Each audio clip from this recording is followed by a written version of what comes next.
She's still there. I left her behind. No time. Gotta move. No time to answer questions. Get to the city.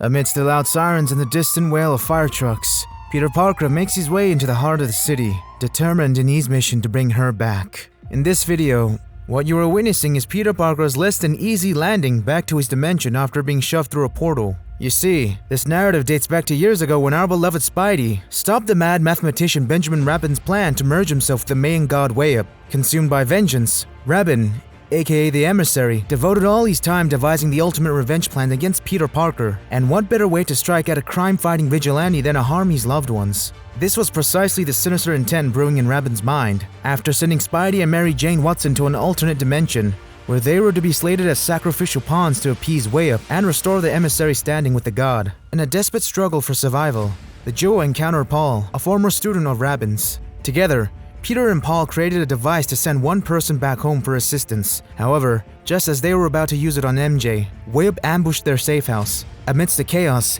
MJ, aware that Wayep's victory over Spider-Man would render him unstoppable, made a selfless decision. She chose to send Peter back to his dimension, ultimately vanquishing Wayep, but leaving herself stranded in the same realm as the emissary. The remnants of the intense battle with Wayep linger in the air. Legs go wobbly, Peter admits, acknowledging the toll on his body. Yet, with a swift pull, he rises from the sprawled plains, driven by an unwavering commitment to the mission at hand. Gotta move. No time, he mutters, a blend of exhaustion and urgency coating his voice. Finding out that he's in Pennsylvania, Peter boards a bus bound for New York City after having acquired stolen clothes for a more presentable appearance. While on the train, Peter's shock intensifies as he stumbles upon a newspaper. Without a moment to spare, Peter dashes to Aunt May's house, urgently questioning the last time they spoke. Visibly surprised by the inquiry, Aunt May reveals they chatted just yesterday when he and MJ were heading out for a walk. Armed with this vital detail, Peter racks his mind as he tries to comprehend how that could be possible, as he was clearly gone a week or maybe more. Growing uneasy by each passing second, it becomes evident to Peter that something is seriously off. However, before he can piece together the puzzle, Norman Osborn emerges, expressing his concern for Peter's well-being. Unsettled by Osborn's presence, Peter reacts impulsively, shoving him against the wall and demanding he stay away from his family. During the heated confrontation, Norman notices the device peeking out of Peter's pocket, intervening swiftly. May urges Peter to cease his erratic behavior and restore calm. Shooting a quick apology, Peter makes a hasty retreat, once again remembering the urgent matters at hand. You see, it finally dawns upon Peter that the divergent time flow in the devastated alternate world translates to every passing second being one less chance to save the woman he loves. You cannot stop moving, Peter. Racing to his apartment, Peter grabs a backpack and quickly begins shoving his clothes in it. Meanwhile, from the corner of the door, Randy observes his swollen face. Dude, you cannot walk in looking like that and act like nothing's wrong. Randy, I never said nothing's wrong. Clad in his Spidey suit, Peter steps out of his apartment. Get across town. Get to the Baxter building. Get to Reed. While attempting to infiltrate the headquarters, Peter gets caught by the security assistant and finds himself in custody. Inside, Johnny and Ben advise the captive Peter that he needs to slow down. That's exactly what I'm telling you.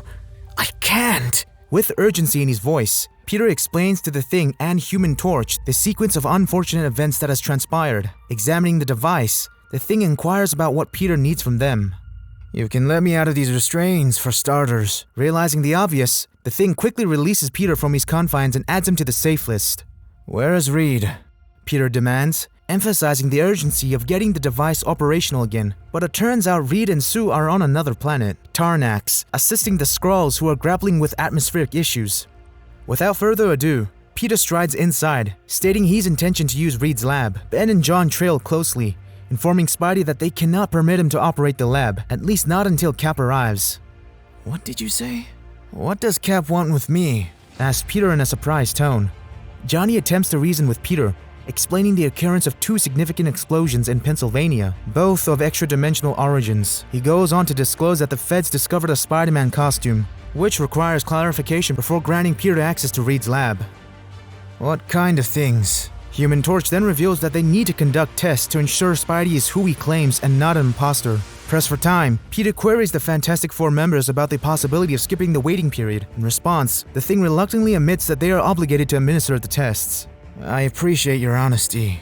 With that, Peter makes a break for it, leaping out of the window. He berates himself, deeming it foolish to have burned the costume when he was injured. Keep moving. Get some space. Think. Figure out the fastest way to get back MJ. Find someone with a lab. Suddenly, helicopters arrive on the scene, signaling the presence of the feds. Do I stop? Explain myself? How long does it take? Peter contemplates, recognizing that it could take a day or weeks. In that moment, he realizes he simply cannot afford to get caught. They're looking for Spider-Man. So, I get rid of Spider-Man. With this clever idea in his head, Peter loses the costume. Disappear. Faster, Peter. No time. Draped in the attire of a common civilian, Spidey hastens his pace, desperately seeking aid from anyone who might offer assistance. In his desperate quest for a suitable lab, Peter fixates on the idea of reaching out to Doctor Strange, hoping the sorcerer might hold the key to resolving his pressing predicament. Adding to the already challenging day, Captain America arrives on the scene. Tough day. He quips sarcastically. Cap opts for a reassuring tone, trying to ease the tension, suggesting they can have a detailed discussion later. He points out that, at the moment, a good chunk of the FBI is preoccupied with painting Spider-Man as a foe of the state. I am not, insists Spidey. Captain America reassures Peter, expressing belief in him, but points out that certain things cannot be ignored, such as 2 WMDs going off on American soil. He describes the situation as a fire that will not extinguish on its own, and asks for Peter's assistance in metaphorically throwing water on this blaze. Recognizing the weight in Cap's words, Peter asks what he needs. Suit up, instructs Captain America, indicating his intention to accompany him to the media and press. The goal is to dispel the allegations and elucidate the situations to the Americans who are currently harboring hostility towards Spider-Man. I have their word. They will not make a move unless I say so. And I will not say so. Captain America assures Peter, mentioning that it shouldn't take more than a day or two to resolve all the allegations. However, the luxury of a day or two is a commodity Spider-Man simply cannot afford, especially with the haunting realization that during his absence, MJ remains distant in a dimension where Rabin actively schemes to harm them both. The pressing urgency grips him. That's disappointing, grumbles Peter Parker. Peter takes a swing at Captain America's face. Blood trickles down his lip, but Cap remains steadfast in staying on Peter's good side. In an effort to reason with the impulsive Spidey, Captain America shares that he understands the desperation in Peter's eyes, urging him to recognize that he, too, is a soldier. Let me help you. He implores Peter, hoping to bridge understanding amid the tension. Standing at the crossroads of duty to his nation and the desperate need to rescue his beloved, Peter does not hesitate to pick his poison. With no time to spare, he channels his strength, forcefully pushing against Captain America's shield. I don't have time! He exclaims, his voice echoing with a potent mix of exhaustion and urgency. With the surge of determination, Peter swings his shield with unrestrained force, smashing it against Captain America's face, leaving him momentarily paralyzed. Captain America concedes that he underestimated Peter's frustration. As he begins to recover from the damage, he realizes he is alone in the alleyway, Peter having vanished in the blink of an eye. Cap was just trying to help. And Blending into the bustling crowd of New Yorkers, Peter momentarily reflects on his intense confrontation with Captain America. However, he swiftly dismisses any lingering remorse, reminding himself that rescuing MJ remains his top priority. Cap will have to come to terms with it. Think!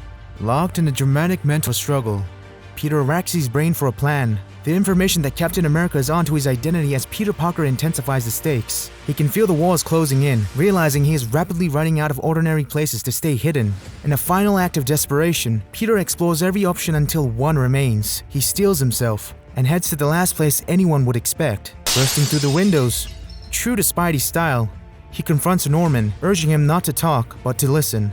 You said you wanted to help me. Peter's voice echoes, a blend of skepticism and desperation as he steps into Norman's laboratory.